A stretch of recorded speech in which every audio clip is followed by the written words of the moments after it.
Cierra los ojos por un momento e imagina que despiertas en un mundo donde el tiempo se mide por las crecidas de un río sagrado, donde los dioses caminan entre los mortales y donde tu destino quedó sellado desde el instante mismo en que tomaste tu primer aliento.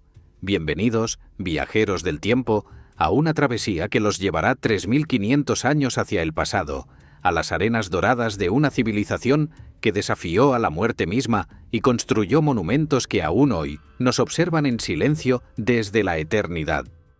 El antiguo Egipto no fue simplemente una civilización más en los libros de historia. Fue un imperio que perduró más de 3000 años, un período de tiempo tan vasto que para los propios egipcios del período ptolemaico, las pirámides de Giza ya eran antigüedades misteriosas de un pasado remoto. Piénsenlo detenidamente. Cuando Cleopatra contemplaba la Gran Pirámide, esta construcción ya tenía 2500 años de antigüedad. Para ella, las pirámides eran tan antiguas como lo es para nosotros el nacimiento de Cristo. Pero aquí viene la pregunta que pocos se atreven a formular. ¿Cómo habría sido realmente vivir y morir en aquella época?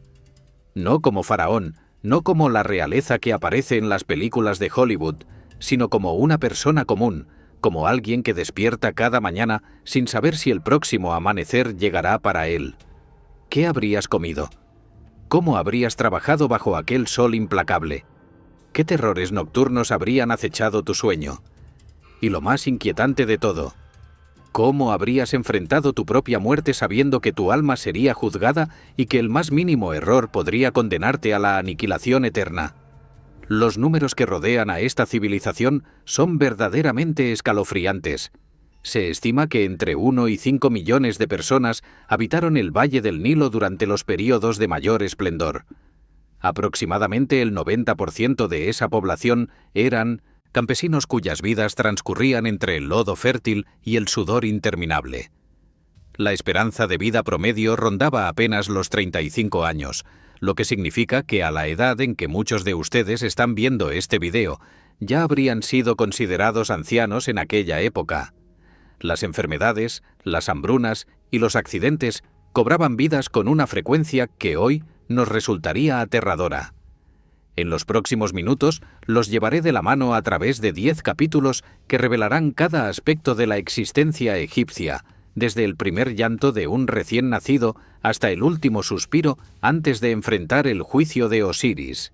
Descubrirán secretos que los egiptólogos han desenterrado de tumbas selladas durante milenios, conocerán los horrores de la enfermedad sin medicina moderna y comprenderán por qué los antiguos egipcios invertían más recursos en prepararse para la muerte que en disfrutar de la vida. Antes de sumergirnos en este viaje extraordinario, les pido algo muy importante.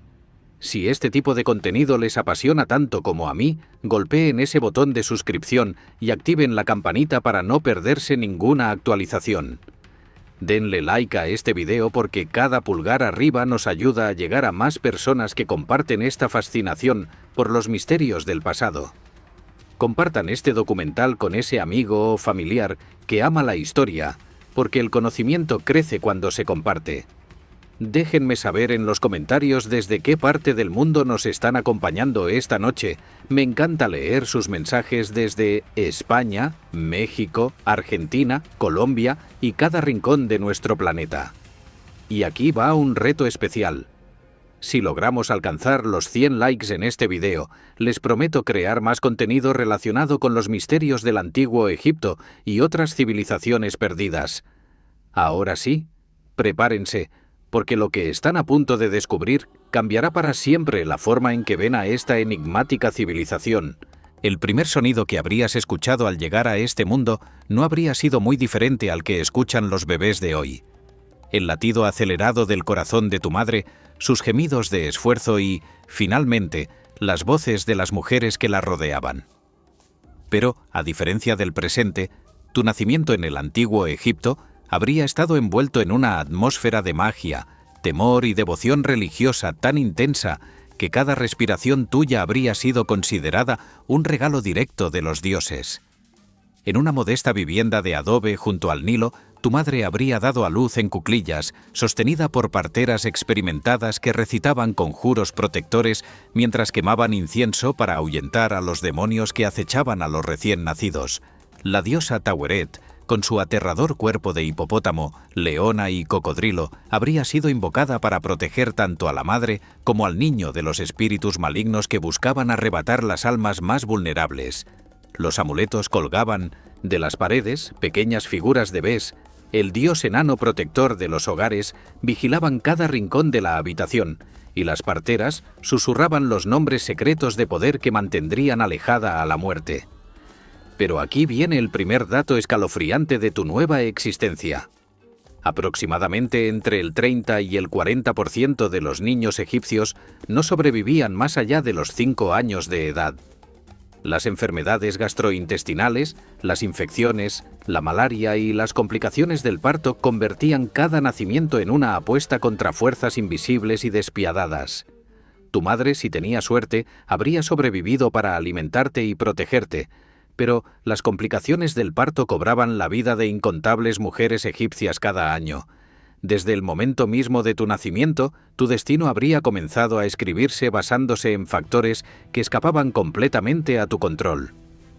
¿Naciste durante una crecida favorable del Nilo? Los sacerdotes lo interpretarían como un buen augurio. ¿Tu padre era un humilde campesino o un próspero escriba? Esta simple circunstancia determinaría si pasarías tu vida doblando la espalda bajo el sol o sentado a la sombra escribiendo jeroglíficos. ¿Eras varón o mujer? Aunque las mujeres egipcias gozaban de más derechos que en muchas otras civilizaciones antiguas, tu género seguiría marcando profundamente el curso de tu existencia.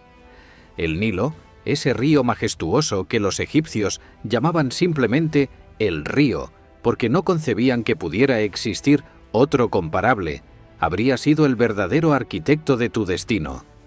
Esta serpiente de agua de más de 6.600 kilómetros de longitud era considerada una manifestación divina, un regalo del dios Hapi que cada año, entre junio y septiembre, desbordaba sus orillas depositando el limo negro y fértil que hacía posible la agricultura. Si el Nilo crecía demasiado, las inundaciones arrasaban aldeas enteras y destruían las cosechas almacenadas. Si crecía demasiado poco, la hambruna extendía sus garras sobre todo Egipto. Tu vida, literalmente, dependía de los caprichos de este dios líquido. Los primeros días de tu existencia habrían estado marcados por rituales de purificación y protección. Tu madre habría permanecido en aislamiento durante 14 días si eras varón, o durante 22 días si eras niña, un periodo considerado necesario para que tanto ella como tú recuperaran fuerzas y quedaran purificados de las impurezas del parto. Durante este tiempo, se te habría colocado tu primer amuleto protector, probablemente un pequeño ojo de Horus o un escarabajo sagrado que llevarías colgado del cuello hasta que fueras lo suficientemente grande para usar los amuletos de adulto. Tu nombre, ese elemento fundamental de la identidad egipcia, habría sido elegido con extremo cuidado. Los egipcios creían que el nombre no era simplemente una etiqueta conveniente, sino una parte esencial del alma misma. Destruir el nombre de alguien equivalía a destruir su posibilidad de existencia en el más allá. Por eso los faraones caídos en desgracia sufrían la damnatio memoriae, el borrado sistemático de sus nombres de todos los monumentos, condenándolos así a una segunda muerte más terrible que la primera. Tu nombre probablemente habría incluido el de algún dios protector, como Amenhotep, Amón está satisfecho, o Nefertiti, la bella ha llegado, vinculándote desde el principio con las fuerzas divinas que gobernaban el cosmos. Conforme pasaran las semanas y demostraras ser uno de los afortunados que sobrevivirían la infancia, comenzarías a conocer el mundo que te rodeaba. Las paredes de adobe de tu hogar, el olor del pan horneándose, el mugido de las vacas, el chapoteo de los pescadores en el río, las voces de tus hermanos mayores, si es que habían sobrevivido ellos también. Aprenderías que el mundo estaba dividido en dos tierras, el Kemet, la tierra negra fértil junto al Nilo donde florecía la vida, y el Desret, la tierra roja del desierto donde reinaba la muerte y los demonios aguardaban a los incautos. Tus primeros juguetes habrían sido sorprendentemente similares a los de los niños de hoy. Los arqueólogos han descubierto pequeñas muñecas de madera con cabellos de cuentas, animales tallados con ruedas para jalarlos, pelotas de cuero rellenas de paja y hasta juegos de mesa en miniatura. Pero incluso en tus juegos, la religión habría estado presente. Muchas de esas muñecas tenían formas de deidades protectoras, y los juegos enseñaban lecciones sobre el orden cósmico y la importancia de la justicia. La educación formal, si es que la recibías, dependería enteramente de tu clase social y tu género. Los hijos de campesinos aprendían trabajando junto a sus padres desde los 5 o 6 años de edad, arando la tierra, cuidando el ganado o aprendiendo los oficios artesanales de sus familias. Solo los hijos de la élite, aproximadamente el 5% de la población, tenían acceso a las escuelas de escribas donde aprenderían los misterios de la escritura jeroglífica. Las niñas, independientemente de su clase social, eran educadas en el hogar para convertirse en esposas y madres, aunque algunas excepciones notables llegaron a ocupar posiciones de poder e influencia. Tu infancia habría sido breve según los estándares modernos. A los 12 o 14 años se esperaría que comenzaras a asumir responsabilidades de adulto. Los varones se incorporarían plenamente al trabajo de sus padres, mientras que las niñas serían prometidas en matrimonio a edades que hoy consideraríamos inaceptables. La adolescencia, ese período de exploración y autodescubrimiento que conocemos en el mundo moderno, simplemente no existía en el antiguo Egipto. O eras un niño bajo la protección de tus padres, o eras un adulto con todas las obligaciones y cargas que eso implicaba.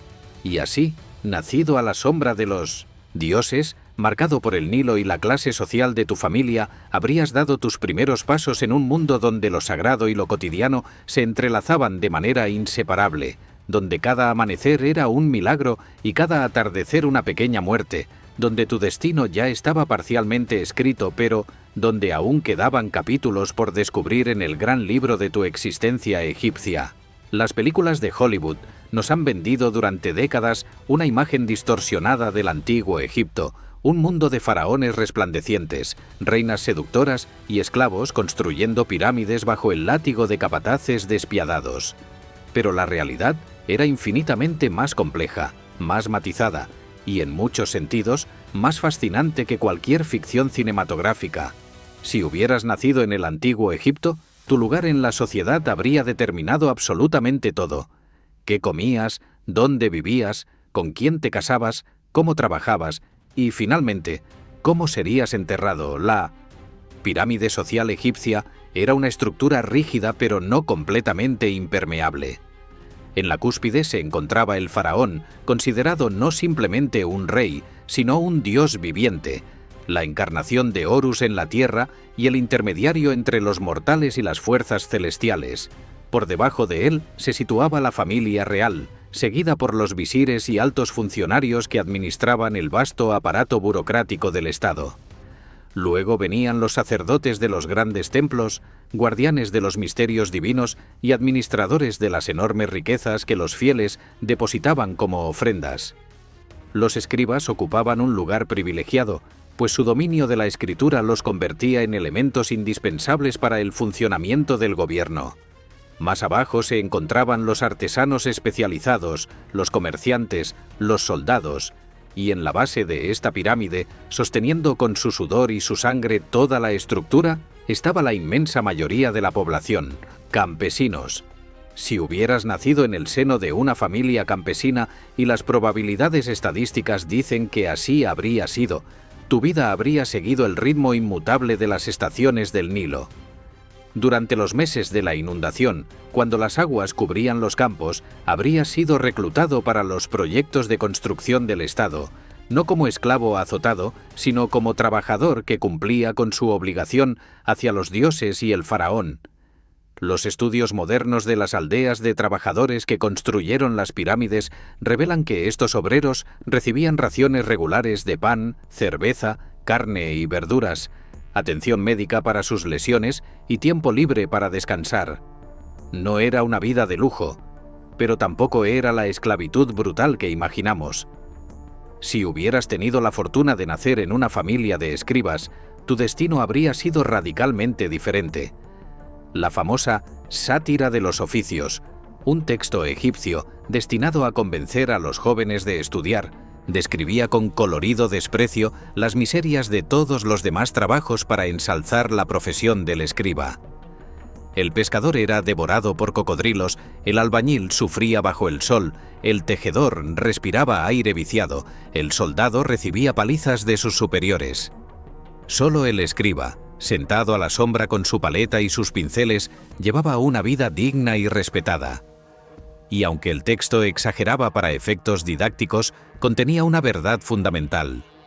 Saber leer y escribir era el mayor tesoro que podías poseer en el antiguo Egipto.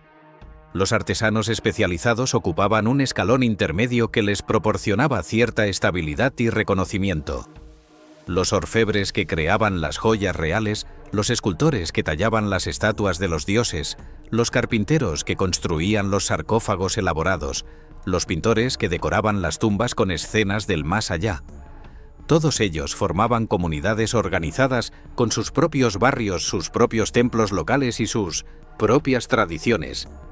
La aldea de Deir el Medina, hogar de los artesanos que excavaron y decoraron las tumbas del Valle de los Reyes, nos ha dejado un tesoro de documentos que revelan vidas sorprendentemente similares a las nuestras, llenas de disputas vecinales, romances, enfermedades y pequeñas alegrías cotidianas. Las mujeres egipcias gozaban de un estatus legal sorprendentemente avanzado para la antigüedad.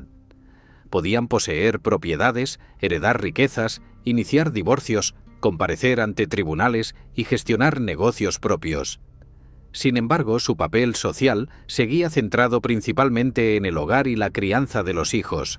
Las esposas de los faraones podían ejercer considerable influencia política y algunas, como Hatshepsut, llegaron a gobernar como faraones por derecho propio. Pero para la mayoría de las mujeres, la vida giraba en torno a las tareas domésticas, la preparación de alimentos, el cuidado de los niños y el mantenimiento del hogar. Los extranjeros en Egipto ocupaban posiciones variadas según sus habilidades y circunstancias. Los mercaderes nubios, los artesanos sirios, los mercenarios libios y los escribas cananeos encontraron su lugar en la sociedad egipcia, aunque siempre marcados por su origen foráneo. Algunos llegaron a alcanzar posiciones de poder considerable, como los hicsos que gobernaron el norte de Egipto durante el segundo período intermedio, mientras que otros permanecieron en los márgenes de la sociedad. Los egipcios tenían una visión claramente chauvinista del mundo. Ellos eran el pueblo elegido de los dioses, habitantes de la única tierra verdaderamente civilizada, rodeados por bárbaros que apenas merecían consideración. La movilidad social, aunque limitada, no era imposible. Un campesino excepcionalmente talentoso podía ser identificado por un funcionario y enviado a una escuela de escribas. Un soldado valiente podía ser recompensado con tierras y títulos. Un artesano habilidoso podía ganarse el patrocinio de un noble poderoso. Pero estos casos eran excepciones que confirmaban la regla general. Nacías en tu lugar social y probablemente morirías en él. La sociedad egipcia valoraba la estabilidad por encima de todo, y cualquier alteración del orden establecido era vista con profunda sospecha. El sistema tributario aseguraba que la riqueza fluyera desde la base de la pirámide hacia su cúspide. Los campesinos entregaban una porción significativa de sus cosechas al Estado, que a su vez la redistribuía para alimentar a los funcionarios, los sacerdotes, los artesanos y los proyectos de construcción. Los escribas del tesoro mantenían registros meticulosos de cada saco de grano, cada cabeza de ganado, cada pieza de lino producida en todo el reino. Evadir impuestos era un delito severamente castigado, y los funcionarios corruptos que manipulaban los registros enfrentaban castigos que podían incluir la mutilación o la muerte. La justicia egipcia, administrada por los visires y los tribunales locales, se basaba en el concepto de Ma'at, el orden cósmico que debía mantenerse en todos los aspectos de la vida. Los crímenes no eran simplemente ofensas contra individuos o contra el Estado, sino violaciones del equilibrio divino que sostenía el universo. Los castigos variaban desde multas y azotes hasta la ejecución, pasando por la mutilación de narices u orejas para delitos específicos, y siempre, sobre todo el sistema legal, pendía la amenaza del juicio final en el más allá, donde ningún soborno podría influir en el veredicto de los dioses. Así era el mundo en el que te habría tocado vivir, una sociedad estratificada donde tu nacimiento determinaba tu destino, pero donde las reglas eran claras, los dioses vigilaban cada acción y el orden cósmico proporcionaba un sentido de certeza que quizás las sociedades modernas hemos perdido para siempre. El sol aún no había asomado sobre el horizonte oriental cuando habrías escuchado los primeros sonidos que anunciaban el comienzo de otro día de trabajo en el antiguo Egipto. El canto de los gallos, el mugido de los bueyes, las voces de tus vecinos preparándose para enfrentar jornadas que podían extenderse desde el amanecer hasta bien entrada la tarde. No había despertadores ni horarios flexibles. El sol era tu único reloj, y su marcha implacable a través del cielo marcaba el ritmo de tu existencia. Si eras un campesino, y recuerda que esta era la condición del 90% de la población, tu día comenzaría antes de que la primera luz del alba rozara los campos de cebada y trigo. Durante la temporada de siembra, que seguía al retroceso de las aguas del Nilo, habrías caminado descalzo hacia tus parcelas cargando un arado de madera tirado por bueyes, o, si eras demasiado pobre para poseer ganado, arrastrándolo tú mismo con la ayuda de tu familia. El limo negro depositado por la inundación era fértil y relativamente fácil de trabajar, pero las horas se acumulaban, interminables bajo un sol que castigaba sin piedad la espalda desnuda de los trabajadores. Las herramientas que habrías utilizado no habían cambiado significativamente en miles de años. Hoces de madera con filos de pedernal, o, más tarde, de bronce para segar el grano maduro. Azadas para romper los terrones de tierra. Cestas de mimbre para transportar la cosecha. Trillos tirados por bueyes para separar el grano de la paja. Aventadores de madera para lanzar el grano al viento y dejarlo limpio de impurezas. Cada una de estas herramientas requería fuerza, habilidad y paciencia, cualidades que se cultivaban desde la infancia y se perfeccionaban a lo largo de toda una vida. Pero la agricultura no era el único trabajo que sostenía la civilización egipcia. En los talleres de las ciudades, los artesanos despertaban para continuar proyectos que podían llevar semanas, meses o incluso años en completarse. Un orfebre que trabajara en las joyas de un noble habría pasado el día fundiendo oro en pequeños crisoles de cerámica, martillando el metal sobre yunques de piedra, engastando piedras semipreciosas como el lapislázuli azul de Afganistán, la cornalina roja del desierto o la turquesa verde del Sinaí. Sus manos, callosas y manchadas, creaban obras de belleza que sobrevivirían milenios para maravillarnos en los museos del mundo. Los constructores que levantaban los templos y las tumbas enfrentaban desafíos físicos que hoy apenas podemos imaginar. Mover bloques de piedra caliza que pesaban varias toneladas requería equipos coordinados de docenas de trabajadores que tiraban de trineos sobre rampas mojadas con agua para reducir la fricción. Los accidentes eran frecuentes. Fracturas, aplastamientos, caídas desde andamios improvisados. Los registros médicos de Deir el-Medina documentan numerosos casos de trabajadores que sufrieron lesiones graves en el cumplimiento de sus deberes. Algunos se recuperaban, otros quedaban discapacitados de por vida. Muchos simplemente morían. El calor era un enemigo constante e implacable. Durante los meses de verano, las temperaturas podían superar los 45 grados centígrados en las zonas más expuestas. Los trabajadores bebían grandes cantidades de cerveza aguada, no como forma de embriagarse, sino como la bebida más segura disponible, pues el proceso de fermentación eliminaba muchos de los patógenos presentes en el agua del Nilo. Las raciones de cerveza formaban parte del salario de los trabajadores, junto con el pan, las cebollas, el ajo y ocasionalmente la carne o el pescado. Los escribas, aunque libres del trabajo físico brutal, enfrentaban sus propios desafíos. Pasaban horas sentados con las piernas cruzadas, inclinados sobre papiros o tablillas de piedra caliza, registrando inventarios, copiando textos religiosos, redactando cartas y documentos legales. La posición adoptada durante el trabajo causaba problemas de espalda y articulaciones que los estudios de momias han documentado ampliamente. Sus ojos se fatigaban bajo la luz tenue de las lámparas de aceite cuando el trabajo continuaba después del atardecer. Y la presión por mantener registros precisos era constante, pues un error podía significar discrepancias en las cuentas del Estado que tarde o temprano serían descubiertas y castigadas. Las mujeres que trabajaban en el hogar tenían jornadas igualmente agotadoras, aunque diferentes en su naturaleza. Moler grano para hacer harina era una tarea diaria que ocupaba varias horas, usando piedras de moler que desgastaban no solo el grano, sino también los dientes de quienes comían el pan resultante, contaminado con partículas de piedra. Amasar la masa, encender los hornos de adobe, cocinar los alimentos, tejer la ropa, cuidar a los niños, limpiar la casa. Todas estas tareas se acumulaban en días que no conocían el concepto de fin de semana o vacaciones. Sin embargo, no todo era trabajo y sufrimiento. Los egipcios celebraban numerosos festivales religiosos a lo largo del año, días de descanso en los que los trabajadores dejaban sus herramientas para participar en procesiones, banquetes y celebraciones. Los registros de Deir el-Medina muestran que los artesanos disfrutaban de un día libre cada 10 días, además de los numerosos días festivos del calendario religioso.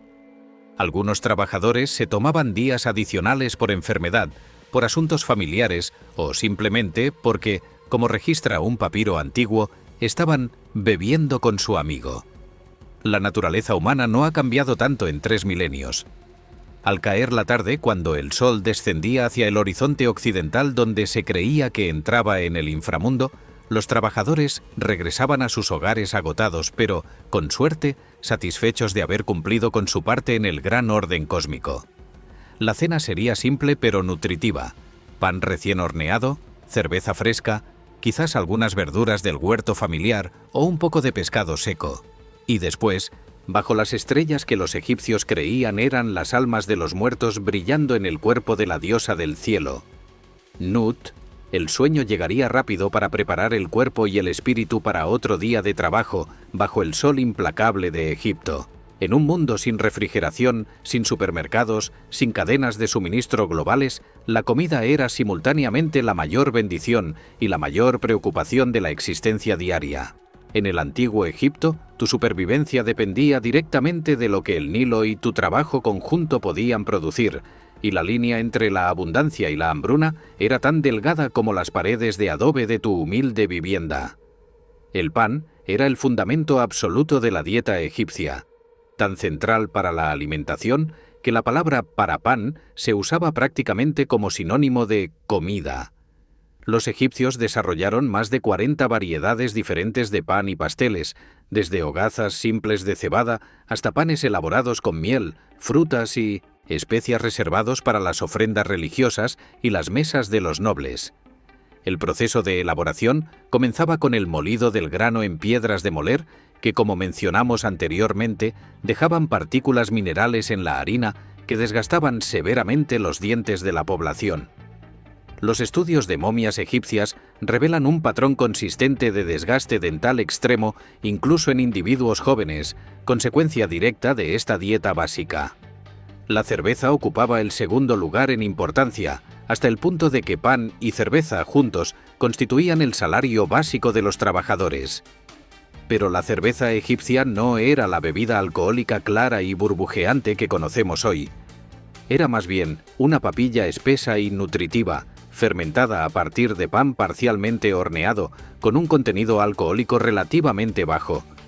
Los trabajadores la bebían no para embriagarse, sino como fuente de calorías, vitaminas del complejo B generadas por la levadura y, crucialmente, como una forma segura de hidratación. El agua del Nilo, aunque fuente de toda vida en Egipto, también era portadora de parásitos y enfermedades. La fermentación de la cerveza eliminaba muchos de estos peligros. Las verduras formaban una parte esencial de la dieta, especialmente para las clases más humildes que rara vez podían permitirse carne. Las cebollas, el ajo, los puerros, los pepinos, la lechuga, Los rábanos y diversas legumbres como las lentejas y los garbanzos proporcionaban variedad nutricional y sabor a las comidas diarias. Los egipcios comían estas verduras crudas, cocidas en guisos o encurtidas en salmuera para conservarlas durante los meses más escasos. El ajo y la cebolla, además de su valor alimenticio, eran considerados medicinas poderosas que protegían contra enfermedades y malos espíritus. El pescado del Nilo constituía la principal fuente de proteína animal para la mayoría de la población. Tilapia, perca del Nilo, bagre y docenas de otras especies eran capturadas con redes, anzuelos y trampas por pescadores profesionales y consumidores ocasionales por igual. El pescado fresco se comía rápidamente antes de que se echara a perder, pero la mayor parte de la captura se preservaba mediante salazón y secado al sol, creando un producto duradero, aunque extremadamente salado, que podía almacenarse durante meses. Curiosamente, algunos peces eran considerados sagrados en determinadas regiones y no podían comerse. El oxirrinco, por ejemplo, era venerado en la ciudad de Oxirrinco, y matarlo o comerlo allí constituía un sacrilegio. La carne de mamíferos era un lujo reservado principalmente para las clases altas y las ocasiones especiales. El ganado vacuno, los cerdos, las ovejas y las cabras proporcionaban carne para quienes podían pagarla, mientras que las aves de corral como los gansos, los patos y las palomas ofrecían una alternativa más accesible. La caza de aves silvestres en los pantanos del delta del Nilo era una actividad tanto práctica como recreativa, practicada por nobles que buscaban diversión y por plebeyos que buscaban complementar su dieta. Los egipcios también consumían animales que hoy nos resultarían exóticos. Hienas, antílopes, gacelas e incluso erizos aparecen en las representaciones de banquetes y ofrendas. Los dulces y las frutas proporcionaban los placeres más refinados de la mesa egipcia. La miel, recolectada de colmenas domesticadas, era el edulcorante principal y un producto tan valioso que se usaba como forma de pago e incluso como ofrenda a los dioses. Los dátiles, las higueras, las granadas, las uvas y las sandías crecían abundantemente en el clima favorable de Egipto, ofreciendo azúcares naturales y sabores que alegraban las comidas cotidianas. El vino, elaborado principalmente en el delta del Nilo, era un lujo asociado con la realeza y la nobleza, aunque versiones más baratas estaban disponibles para ocasiones especiales de las clases medias. Pero toda esta abundancia dependía de un factor que escapaba completamente al control humano: la crecida anual del Nilo. Los egipcios dividían su año en 3 estaciones directamente relacionadas con el comportamiento del río: Akhet, la inundación; Peret, la siembra y el crecimiento; y Shemu, la cosecha y el calor. Una inundación insuficiente significaba campos secos, cosechas escasas y el espectro aterrador de la hambruna.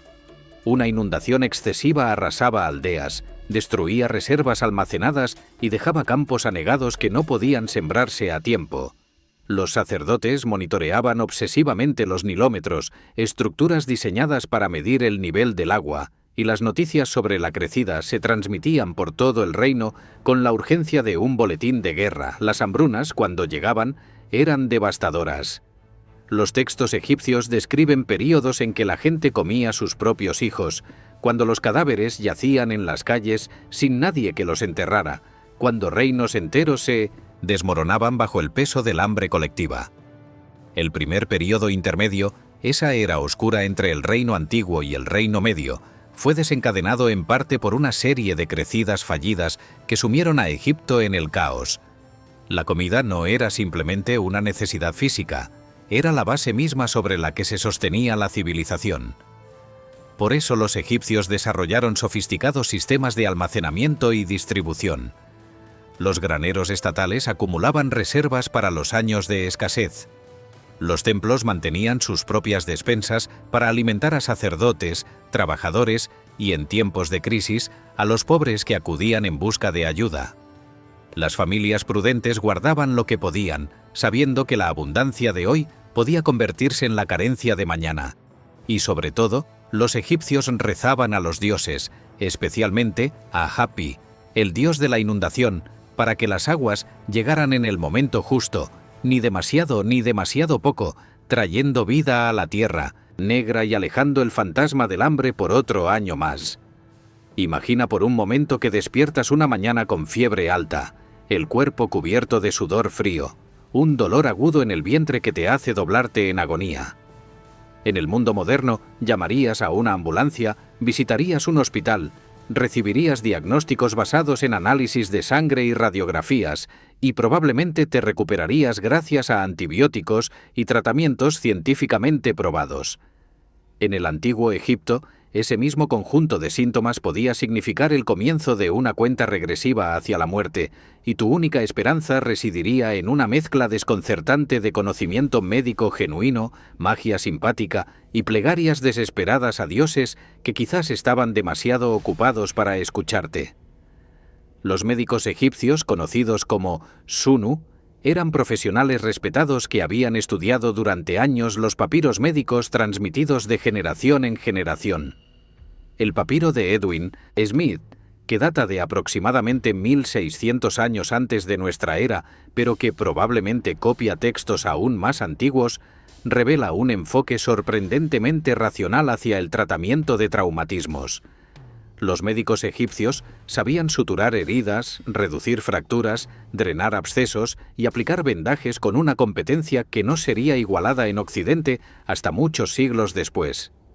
Entendían que el corazón era el centro del sistema circulatorio, aunque creían erróneamente que los vasos sanguíneos también transportaban aire, lágrimas, orina y otros fluidos corporales. Sin embargo, este conocimiento empírico coexistía inseparablemente con la magia y la religión.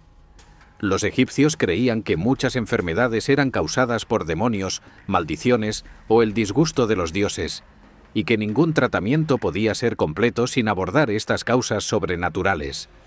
Los médicos recitaban conjuros mientras aplicaban vendajes, invocaban a dioses sanadores mientras preparaban medicamentos y en muchos casos dependían más de amuletos protectores que de intervenciones físicas. Esta no era una contradicción para ellos, sino una aproximación holística que trataba tanto el cuerpo como el espíritu.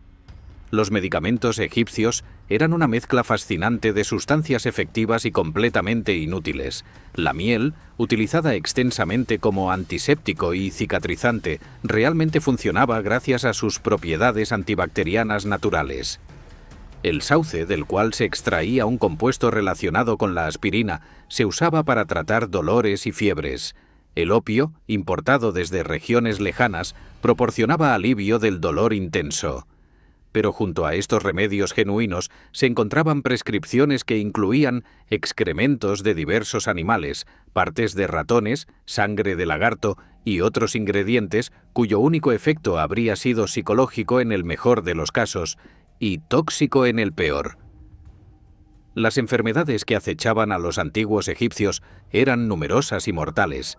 La esquistosomiasis, una infección parasitaria transmitida por caracoles que vivían en las aguas del Nilo, afectaba a una proporción enorme de la población, causando daño crónico al hígado, los intestinos y la vejiga.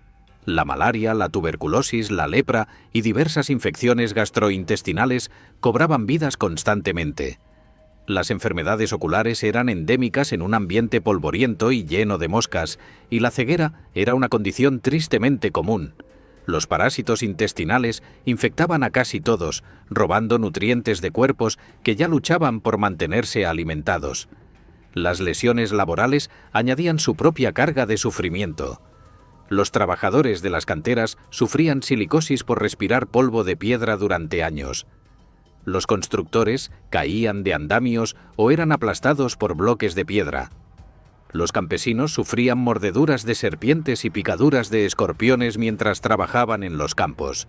Los pescadores eran atacados por cocodrilos, y para todas estas lesiones las opciones de tratamiento eran limitadas: limpiar la herida, aplicar ungüentos, recitar oraciones y esperar lo mejor. El parto, como en todas las sociedades preindustriales, era un momento de peligro extremo tanto para la madre como para el niño. Las complicaciones obstétricas que hoy se resuelven con una cesárea de emergencia o una transfusión de sangre significaban casi invariablemente la muerte en el antiguo Egipto. Las parteras hacían lo que podían, y los papiros médicos contienen instrucciones para manejar partos difíciles, pero sus intervenciones eran limitadas y frecuentemente insuficientes. Las mujeres rezaban a las diosas Taweret e Isis, usaban amuletos protectores y, si sobrevivían al parto, consideraban cada hijo vivo como un milagro concedido por los dioses. La esperanza de vida promedio de aproximadamente 35 años que mencionamos anteriormente no significa que los egipcios murieran de viejos a esa edad. Más bien, las altísimas tasas de mortalidad infantil y las muertes prematuras por enfermedades y lesiones arrastraban el promedio hacia abajo. Quienes sobrevivían los peligros de la infancia y evitaban los accidentes y enfermedades mortales de la edad adulta podían vivir hasta los 60, 70 o incluso 80 años. Ramsés II, uno de los faraones más famosos, vivió hasta aproximadamente los 90 años. Aunque sus últimas décadas estuvieron marcadas por artritis severa, problemas dentales y otras aflicciones de la vejez que ningún médico podía curar. La muerte, cuando finalmente llegaba, era recibida con una mezcla de temor y esperanza.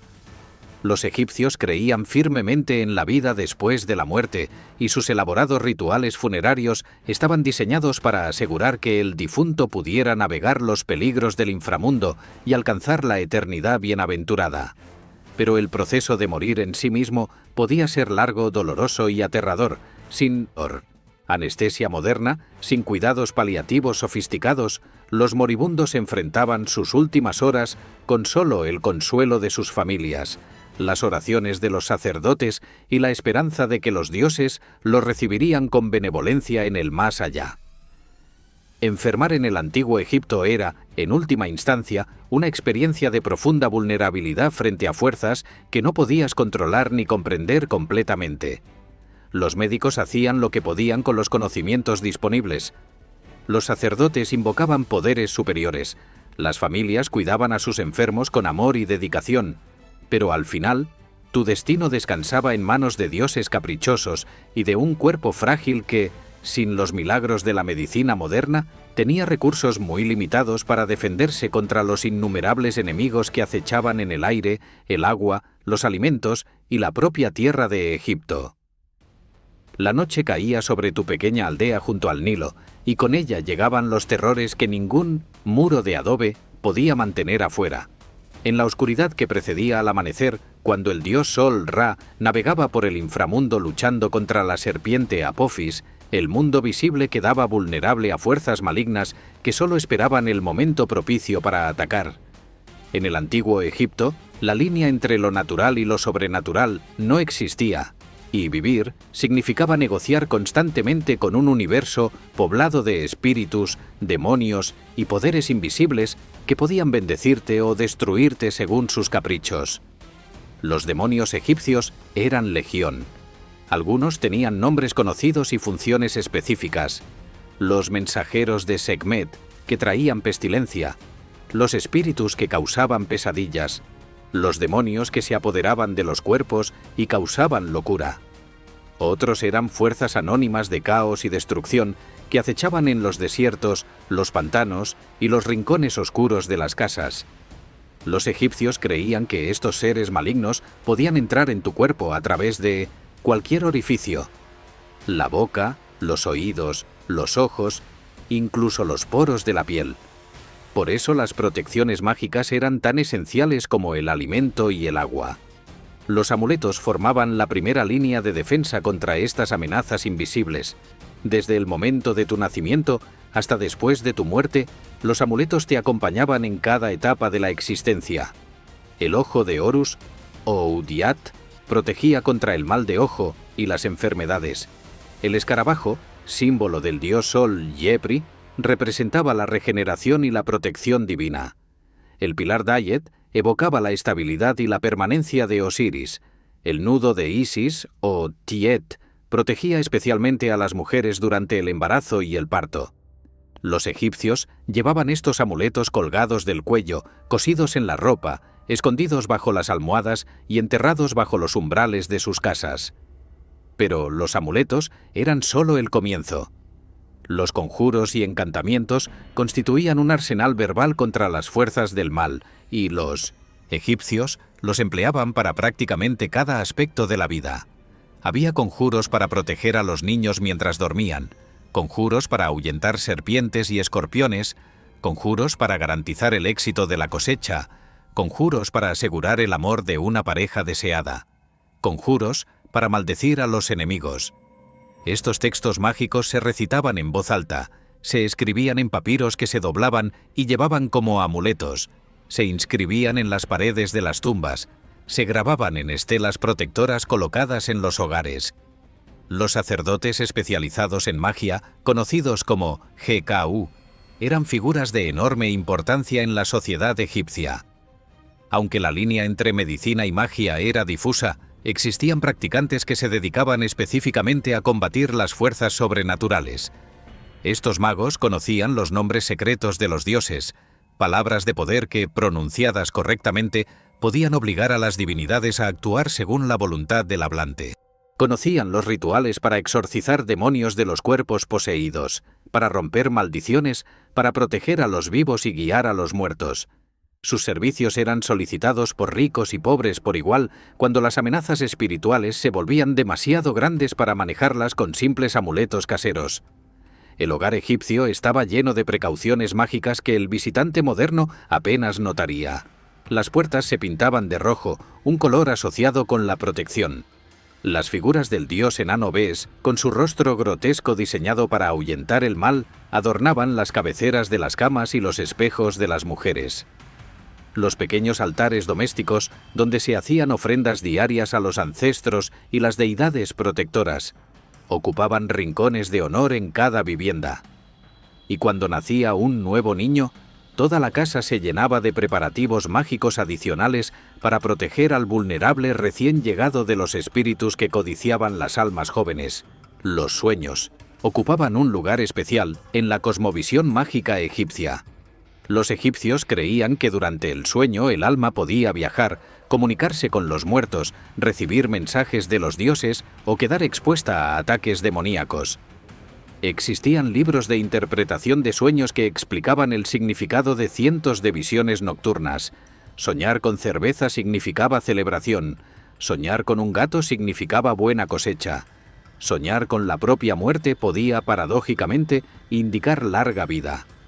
Los templos de algunas deidades, especialmente los del dios sanador Imhotep, ofrecían incubación de sueños, donde los enfermos dormían en recintos sagrados esperando recibir en sueños instrucciones divinas para su curación. Pero quizás el miedo más profundo de todos era el miedo al olvido. Los egipcios creían que una persona constaba de múltiples elementos espirituales: el Ka, la fuerza vital; el Ba, la personalidad que podía viajar después de la muerte; el Ren, el nombre cuya preservación era esencial para la existencia continuada. Si tu nombre era borrado de todos los monumentos, si nadie pronunciaba tu nombre en las oraciones de los vivos, si tu tumba era destruida y tus ofrendas funerarias cesaban, sufrirías la segunda muerte, la aniquilación total de la que no había regreso. Por eso los egipcios invertían tanto en tumbas duraderas, en estatuas que llevaban sus nombres, en endowments perpetuos para sacerdotes que mantuvieran su memoria viva. La magia egipcia no era simplemente superstición irracional, sino un sistema coherente para comprender y manipular un universo donde lo visible y lo invisible se interpenetraban constantemente. Los dioses habían creado el mundo mediante palabras de poder, y esas mismas palabras estaban disponibles para quienes conocían los secretos. La magia funcionaba, según la lógica egipcia, porque el universo estaba construido sobre principios mágicos. Rechazar la magia habría sido tan absurdo como rechazarla, gravedad para un científico moderno. Y así vivías en el antiguo Egipto, rodeado de amuletos, protegido por conjuros, vigilado por espíritus ancestrales, amenazado por demonios incansables, navegando un mundo donde cada sombra podía esconder peligros y cada palabra correctamente pronunciada podía ser tu salvación.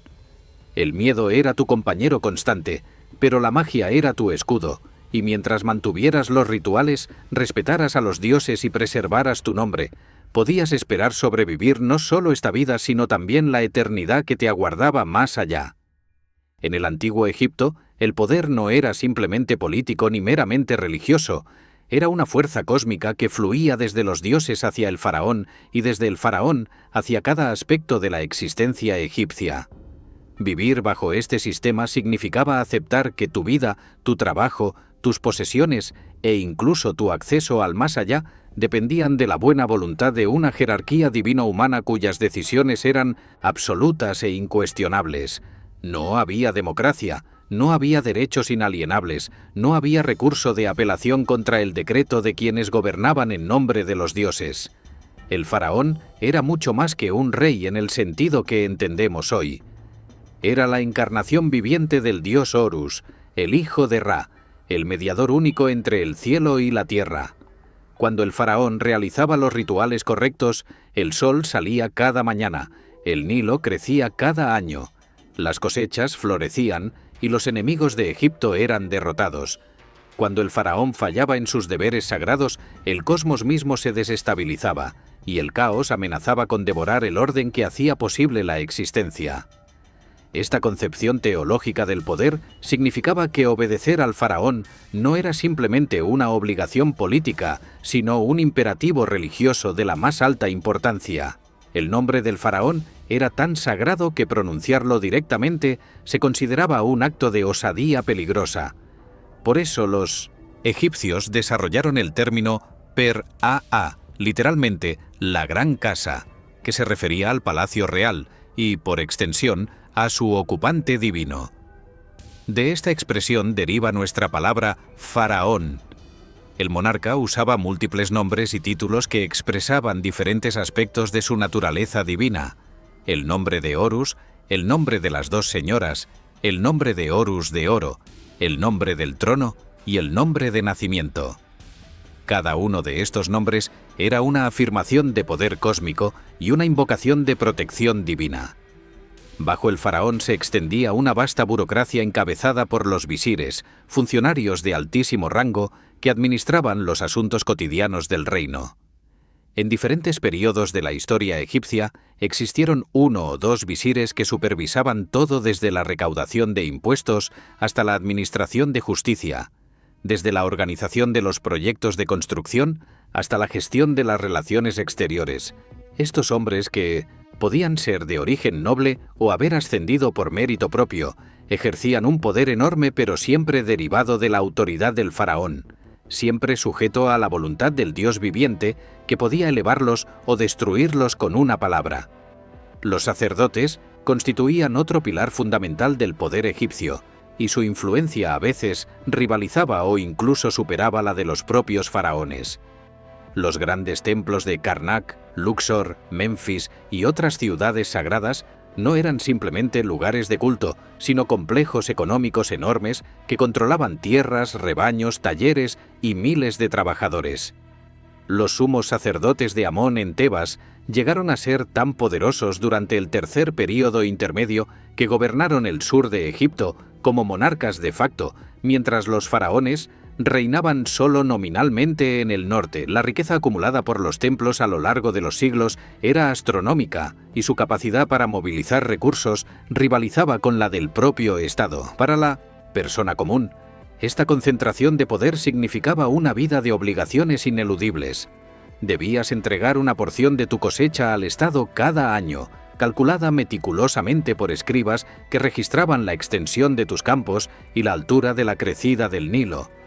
Debías cumplir con la corvea, el trabajo obligatorio en los proyectos de construcción real durante la temporada de inundación, cuando los campos estaban cubiertos de agua. Debías respetar los decretos reales que regulaban desde el comercio hasta el matrimonio, desde la religión hasta la vestimenta. La desobediencia no era simplemente un delito contra el Estado, sino un pecado contra los dioses, cuyas consecuencias se extendían más allá de esta vida. La justicia egipcia era administrada en nombre del faraón según los principios de Maat, la diosa que personificaba la verdad, la justicia y el orden cósmico.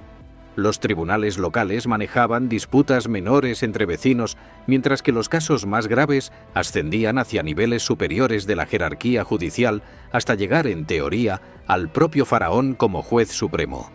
Las penas por delitos variaban desde multas y azotes hasta la mutilación, la esclavitud o la muerte.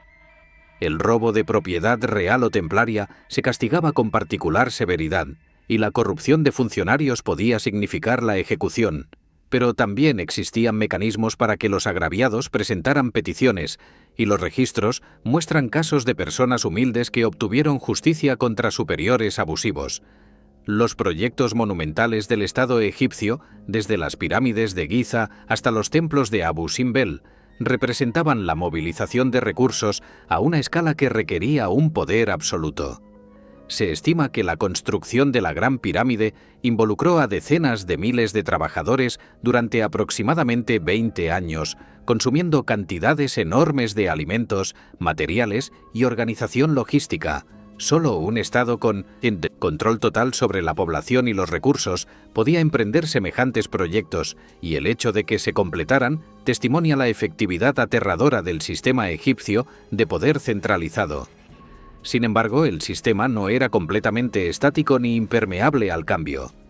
Los períodos intermedios, esas eras de fragmentación entre los grandes reinos, demostraban que el poder del faraón podía debilitarse, que los señores locales podían levantarse, que el orden cósmico que parecía eterno podía tambalearse. Estas épocas de caos eran recordadas con horror en los textos egipcios posteriores, descritas como tiempos en que el sol no brillaba correctamente, el Nilo no crecía como debía, los pobres se convertían en ricos y los ricos en pobres. La restauración del orden siempre era celebrada como una victoria divina sobre las fuerzas del caos, y tú, viviendo bajo este sistema, habrías internalizado sus premisas hasta el punto de que cuestionarlas te habría parecido no solo peligroso sino absurdo. El faraón era un dios, los sacerdotes eran sus intermediarios, el orden cósmico dependía de tu obediencia, y tu esperanza de eternidad requería que cumplieras con tu lugar asignado en la gran máquina del Estado egipcio. El poder de los faraones y sacerdotes no se mantenía principalmente por la fuerza, sino por la creencia compartida de que sin ellos el universo mismo colapsaría en la nada primordial de la que los dioses lo habían rescatado al principio de los tiempos.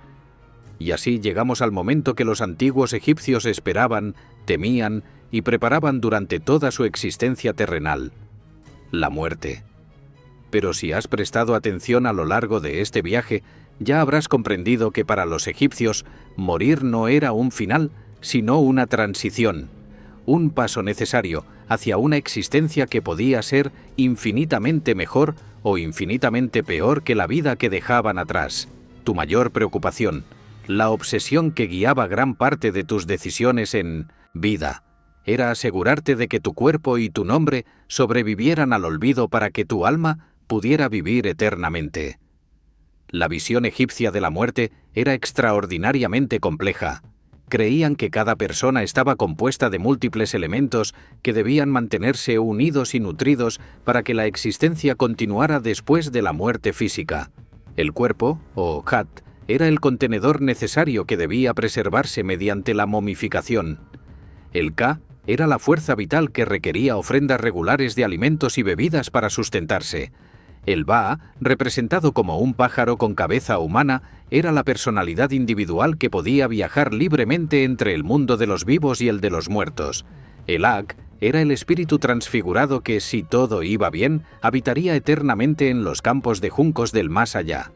Y el Ren, el nombre, debía ser pronunciado y recordado para que la persona siguiera existiendo. La momificación era, por tanto, mucho más que un simple método de preservación corporal. Era un proceso religioso de importancia suprema. El procedimiento completo duraba 70 días y solo los ricos podían costearlo en su forma más elaborada. Los embalsamadores, que trabajaban en tiendas especiales alejadas de las áreas habitadas, primero extraían el cerebro a través de la nariz usando ganchos de bronce, pues los egipcios consideraban este órgano sin importancia. Luego hacían una incisión en el costado izquierdo del abdomen para extraer los órganos internos, que se preservaban por separado en vasos canopos. El corazón, considerado la sede de la inteligencia y las emociones, se dejaba en su lugar o se reemplazaba si se había dañado, pues sería necesario durante el juicio en el más allá. El cuerpo vacío se rellenaba con natrón, una sal natural que absorbía los fluidos corporales, y se dejaba secar durante 40 días. Después se lavaba.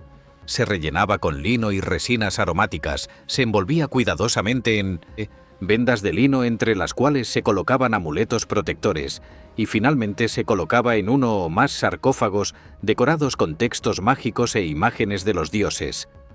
El rostro de la momia se cubría con una máscara que idealizaba los rasgos del difunto, garantizando que el Ba pudiera reconocer su cuerpo cuando regresara cada noche.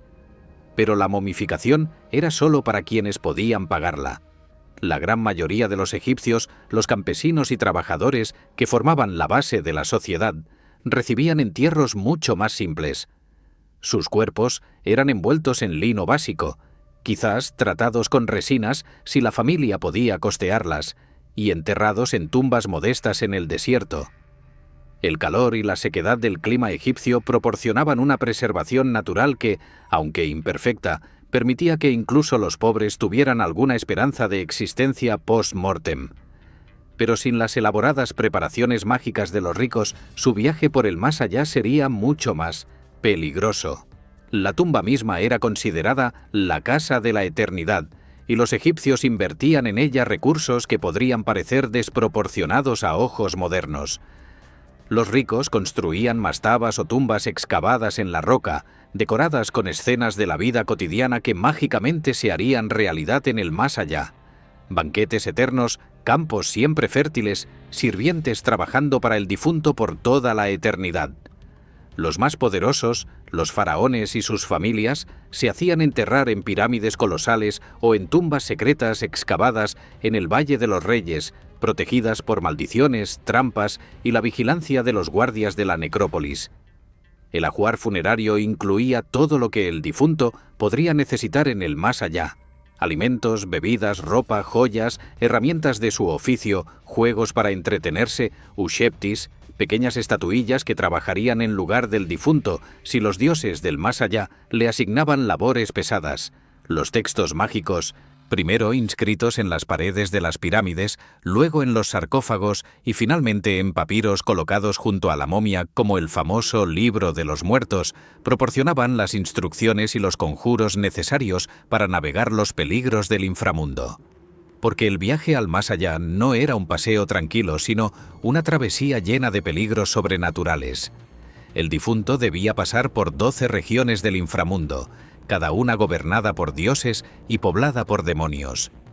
Debía conocer los nombres secretos de las puertas y sus guardianes para poder pasar. Debía evitar las trampas, los lagos de fuego, las serpientes venenosas y los monstruos que acechaban en cada recodo.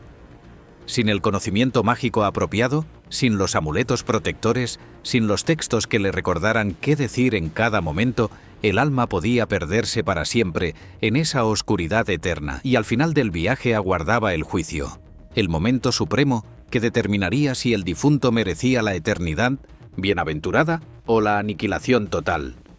Pero ese juicio, con su peso del corazón y su monstruo devorador, merece un capítulo propio, porque representa el clímax de toda la existencia egipcia, el momento para el cual toda una vida de preparación había estado orientada.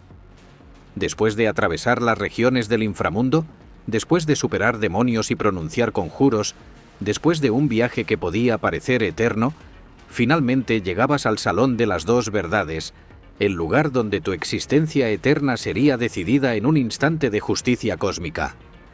Ante ti se erguía el tribunal de los dioses, 42 jueces divinos sentados en sus tronos, cada uno representando un gnomo diferente de Egipto, cada uno capaz de detectar una mentira o un pecado específico.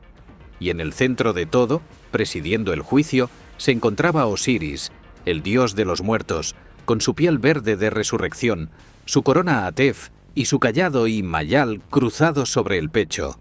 El procedimiento era aterradoramente preciso.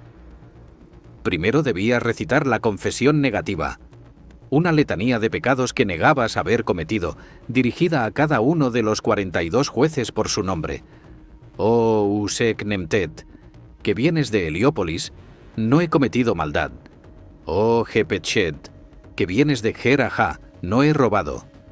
Oh Fenty, que vienes de Gemenú, no he mentido. Y así sucesivamente, negando el asesinato, el adulterio, el engaño, el robo de las ofrendas divinas, la blasfemia, la crueldad hacia los animales y docenas de otros pecados que abarcaban todo el espectro de la conducta humana. Pero las palabras no eran suficientes. Los dioses veían la verdad y ninguna confesión falsa podía engañarlos. Por eso venía la prueba definitiva, el pesaje del corazón. En un lado de la balanza divina, sostenida por el dios chacal Anubis, se colocaba tu corazón. El órgano que los egipcios creían contenía tu inteligencia, tus emociones y el registro de todas tus acciones en vida. En el otro lado se colocaba una pluma, la pluma de Maat, que representaba la verdad, la justicia y el orden cósmico. El momento era de una tensión insoportable, pues el resultado determinaría literalmente si existirías o serías aniquilado para siempre. Si tu corazón era más ligero que la pluma de Maat, o si ambos pesaban igual, habías pasado la prueba.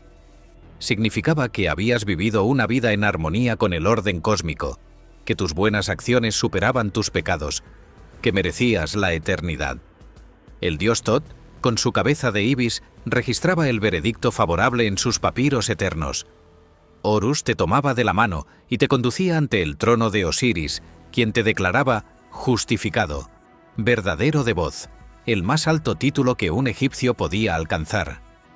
A partir de ese momento, te convertías en un Osiris, adoptando el nombre del dios como prefijo al tuyo propio, y se te otorgaba entrada a los campos de juncos, el paraíso egipcio donde vivirías eternamente en abundancia y felicidad. Pero si tu corazón era más pesado que la pluma, si el registro de tus pecados inclinaba la balanza en tu contra, entonces te esperaba un destino que los egipcios consideraban peor que cualquier infierno imaginable. Junto a la balanza aguardaba Amit, la devoradora, un monstruo con cabeza de cocodrilo, torso de león y trasero de hipopótamo, los tres animales más temidos de Egipto, combinados en una única pesadilla. Amit se abalanzaba sobre el corazón condenado y lo devoraba, destruyendo no solo ese órgano, sino la posibilidad misma de tu existencia. No había castigo eterno, no había fuego ni torturas sin fin. Había algo peor. La nada absoluta, la aniquilación completa, como si nunca hubieras existido. Los egipcios vivían con plena conciencia de este juicio que les esperaba. Cada decisión moral, cada acción buena o mala, se registraba en el corazón que un día sería pesado. Las enseñanzas morales egipcias, conocidas como Zebayit, enfatizaban la importancia de vivir según Maat, ser justo en los tratos con otros, no oprimir a los débiles, dar pan al hambriento y agua al sediento, no robar, ni mentir, ni cometer adulterio. No se trataba simplemente de normas sociales, sino de requisitos para la supervivencia eterna. Sin embargo, los egipcios también conocían las debilidades humanas y desarrollaron medidas de respaldo para quienes temían no pasar el juicio. Los amuletos colocados entre las vendas de la momia incluían el escarabajo del corazón, inscrito con un conjuro que le ordenaba al corazón no testimoniar contra su dueño durante el pesaje. «Oh, mi corazón que tuve de mi madre», decía el encantamiento, «no te levantes contra mí como testigo, no te opongas a mí en el tribunal, no seas hostil a mí en presencia del guardián de la balanza». Era una especie de póliza de seguro mágica, un intento de manipular el sistema de justicia divina que revela tanto la importancia del juicio como las ansiedades que generaba. Los justificados que pasaban el juicio alcanzaban los campos de juncos, también conocidos como los campos de Yarú, un paraíso agrícola donde el grano crecía más alto que cualquier cosecha terrenal, donde nunca había hambre ni enfermedad, ni trabajo pesado, a menos que el difunto lo deseara. Allí te reunirías con tus ancestros, con los seres queridos que habían partido antes, en una existencia que combinaba lo mejor de la vida egipcia sin ninguna de sus penurias. Navegarías en barcas doradas por canales de agua cristalina, cazarías aves en pantanos eternamente verdes, participarías en banquetes que nunca terminaban. Era la vida que habías conocido, perfeccionada y eternizada. Y desde esa eternidad bienaventurada, Tubá podía regresar cada día al mundo de los vivos, posándose sobre tu tumba para recibir las ofrendas que tus descendientes dejaban en tu nombre, escuchando sus oraciones, observando cómo continuaba la vida que habías dejado atrás. Mientras tu nombre fuera recordado, mientras alguien pronunciara tu nombre en las plegarias de los vivos, seguirías existiendo en dos mundos simultáneamente, como espíritu transfigurado en los campos de juncos y como presencia protectora que velaba por quienes aún caminaban bajo el sol egipcio. Y así llegamos al destino final de este viaje extraordinario a través de la vida y la muerte en el antiguo Egipto. Si habías sido afortunado, si habías servido a los faraones con lealtad y habías acumulado suficiente mérito o riqueza, existía la posibilidad de que tu descanso eterno se encontrara en las proximidades del lugar más sagrado de todos, el Valle de los Reyes, esa garganta desolada en la orilla occidental del Nilo, donde los soberanos más poderosos de Egipto construyeron sus casas de la eternidad durante más de 500 años. El Valle de los Reyes, conocido por los antiguos egipcios como el Gran Lugar o la Gran Pradera Noble de los millones de años, fue elegido como necrópolis real durante la dinastía 18, cuando los faraones abandonaron la tradición de las pirámides en favor de tumbas secretas excavadas profundamente en la roca caliza del desierto. La razón era práctica y aterradora. Las pirámides, por majestuosas que fueran, eran imanes para los ladrones de tumbas, y prácticamente todas habían sido saqueadas a pesar de sus trampas y maldiciones. Los nuevos faraones esperaban que tumbas ocultas, disimuladas en un valle remoto y vigiladas por guardias permanentes, ofrecieran mejor protección para sus momias y sus tesoros. 63 tumbas han sido descubiertas en el valle hasta ahora, aunque no todas pertenecían a faraones. Reinas, príncipes, nobles favorecidos y altos funcionarios también fueron enterrados en las cercanías, considerando un honor supremo descansar cerca del dios que habían servido en vida. Imagina que hubieras sido uno de esos privilegiados, un visir leal, un general victorioso, un arquitecto que diseñó templos magnificentes. Tu tumba no habría sido tan grande ni tan elaborada como las reales, pero su ubicación en las laderas del valle o en los valles secundarios cercanos te habría vinculado eternamente con la familia real. Las tumbas del valle seguían un diseño general que fue evolucionando a lo largo de los siglos. Un corredor descendente, a veces con múltiples giros diseñados para desorientar a los intrusos, conducía hacia cámaras cada vez más profundas. Los muros se cubrían de pinturas brillantes que representaban escenas del viaje del difunto por el más allá. Los textos del libro de los muertos, las letanías de Ra y otros textos funerarios que proporcionaban los conocimientos necesarios para la eternidad. La cámara del sarcófago, el corazón de toda la tumba, albergaba el ataúd de piedra que contenía los ataúdes de madera dorada que a su vez contenían la momia envuelta y enjollada. La tumba de Tutankamón, descubierta en 1922 por Howard Carter, nos ha dado la imagen más vívida de la riqueza increíble que acompañaba a los faraones en la muerte. Más de 5.000 objetos fueron encontrados en sus 4 pequeñas cámaras. La famosa máscara de oro de más de 10 kilogramos, carros dorados, tronos ceremoniales, armas, ropas, alimentos momificados, joyas, amuletos y el sarcófago de oro macizo que contenía la momia del joven rey. Y Tutankamón fue un faraón menor que murió joven. Las tumbas de reyes más poderosos como Ramsés II o Amenhotep III habrían contenido tesoros aún más impresionantes, todos saqueados hace milenios. Los artesanos que creaban estas maravillas vivían en la aldea de Deir el Medina, una comunidad aislada en el desierto que nos ha dejado el registro más detallado de la vida cotidiana en el antiguo Egipto. Estos trabajadores especializados, entre 120 en los períodos de mayor actividad, dedicaban sus vidas a excavar y decorar las tumbas reales, sus propias tumbas, aunque modestas en comparación con las de sus amos, reflejan el orgullo de artesanos que sabían que su trabajo perduraría por la eternidad. Algunos de ellos fueron enterrados con herramientas de su oficio, listos para continuar su trabajo en el más allá. Pero incluso el Valle de los Reyes, con todos sus guardias y sus ubicaciones secretas, no pudo proteger a los muertos para siempre. En la antigüedad, casi todas las tumbas fueron saqueadas, algunas apenas décadas después de sellarse. Los sacerdotes del tercer período intermedio se vieron obligados a rescatar las momias reales de sus tumbas violadas y esconderlas en cachés secretos, donde permanecerían olvidadas hasta su redescubrimiento en el siglo XIX. Las maldiciones inscritas en las puertas, las trampas arquitectónicas, las promesas de venganza divina. Nada de esto detuvo a hombres desesperados o codiciosos que estaban dispuestos a arriesgar sus almas por el oro de los muertos. Y sin embargo, a pesar de todo el saqueo, a pesar de los siglos de olvido, a pesar de la arena que cubrió las entradas y la memoria que se desvaneció, algo perduró. Los nombres de los faraones sobrevivieron en las inscripciones que los ladrones no pudieron borrar. Las pinturas en las paredes de las tumbas siguieron contando las historias del viaje al más allá. Las momias, aunque despojadas de sus joyas, preservaron los rostros de reyes y reinas que habían gobernado cuando la pirámide de Giza ya era una antigüedad venerable. El mayor temor de los egipcios, el olvido total, se vio frustrado no por la magia ni por los tesoros, sino por la durabilidad de la piedra y la obstinada curiosidad de los arqueólogos modernos. Hoy el Valle de los Reyes recibe millones de visitantes cada año, personas de todo el mundo que descienden por los mismos corredores que una vez recorrieron los sacerdotes portando momias reales.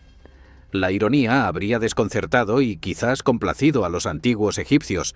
No fueron las ofrendas de sus descendientes lo que mantuvo vivos sus nombres, sino el asombro de extranjeros que llegaron 3000 años después para maravillarse ante una civilización que se atrevió a desafiar a la muerte misma. Si hubieras vivido y muerto en el antiguo Egipto, si hubieras tenido la fortuna de ser enterrado cerca del Valle de los Reyes, tu historia habría sido parte de esta gran narrativa de esperanza, temor, fe y eventual olvido seguido de redescubrimiento. Tu momia quizás se convirtió en polvo hace milenios, tu tumba quizás fue saqueada o destruida, tu nombre quizás fue borrado de toda inscripción. O quizás, solo quizás, aún descansas bajo las arenas del desierto egipcio, esperando que algún futuro arqueólogo encuentre tu morada eterna y pronuncie tu nombre una vez más, devolviéndote, aunque sea por un instante, a la existencia que los egipcios creían era el derecho de todo aquel que vivió según Maat. Hemos recorrido juntos más de 3500 años de historia humana, desde el primer llanto de un bebé nacido a la sombra de los dioses hasta el silencio eterno del Valle de los Reyes. Hemos caminado por los campos de trigo bajo el sol abrasador. Hemos sentido el miedo a los demonios que acechan en la oscuridad. Hemos temblado ante el poder absoluto de faraones que eran dioses vivientes. Y hemos contemplado el momento supremo del juicio, donde un corazón se pesa contra una pluma para decidir si merece la eternidad o la aniquilación.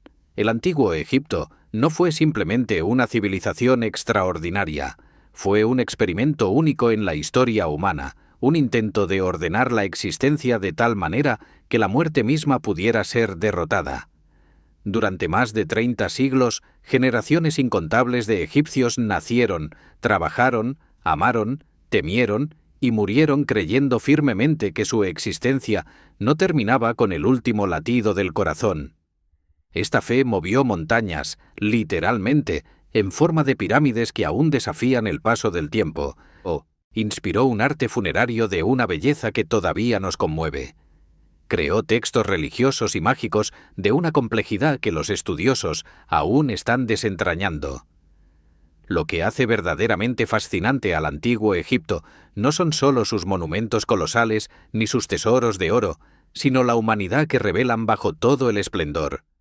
Los registros de Deir el Medina nos muestran trabajadores que se reportaban enfermos para pasar el día bebiendo con amigos, que se enamoraban apasionadamente, que discutían con sus vecinos por asuntos triviales, que se preocupaban por el futuro de sus hijos. Los papiros médicos revelan médicos que luchaban desesperadamente por salvar vidas con los limitados recursos disponibles. Los textos morales muestran una sociedad que valoraba la justicia, la compasión y la verdad, aunque no siempre los practicara. Y quizás esa sea la lección más profunda que podemos extraer de este viaje, que la humanidad no ha cambiado tanto en 3 milenios. Los Egipcios amaban a sus familias como nosotros amamos a las nuestras. Temían a la muerte como nosotros la tememos. Buscaban significado y propósito en un universo que a menudo parecía indiferente a sus esperanzas. La diferencia es que ellos construyeron una civilización entera alrededor de la premisa de que la muerte no era el final, y esa premisa les dio el coraje para emprender obras que nosotros, con toda nuestra tecnología y recursos, apenas podemos imaginar. Ahora que hemos llegado al final de este viaje extraordinario, quiero pedirles algo desde el corazón. Si este documental les ha transportado a través del tiempo, si han sentido, aunque sea por un momento, lo que significaba vivir y morir en el antiguo Egipto, les pido que se suscriban a este canal y activen la campanita de notificaciones para no perderse ninguna de las próximas aventuras que tenemos preparadas. Cada suscripción es un voto de confianza que nos impulsa a seguir creando contenido de calidad. Denle like a este video porque cada pulgar arriba nos ayuda a alcanzar a más personas que comparten esta pasión por los misterios del pasado. Compartan este documental con todos aquellos que aman la historia, porque el conocimiento, como creían los egipcios, gana poder cuando se comparte. Déjenme saber en los comentarios desde qué país nos están acompañando.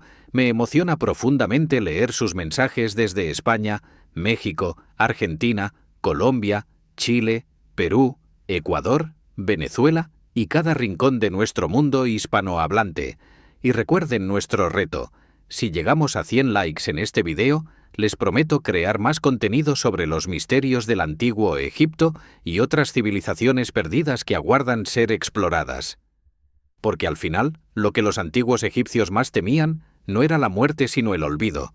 Y cada vez que contamos sus historias, cada vez que pronunciamos sus nombres, cada vez que nos maravillamos ante sus logros, les devolvemos un poco de esa eternidad que tanto anhelaban. Gracias por acompañarme en este viaje. Hasta la próxima aventura.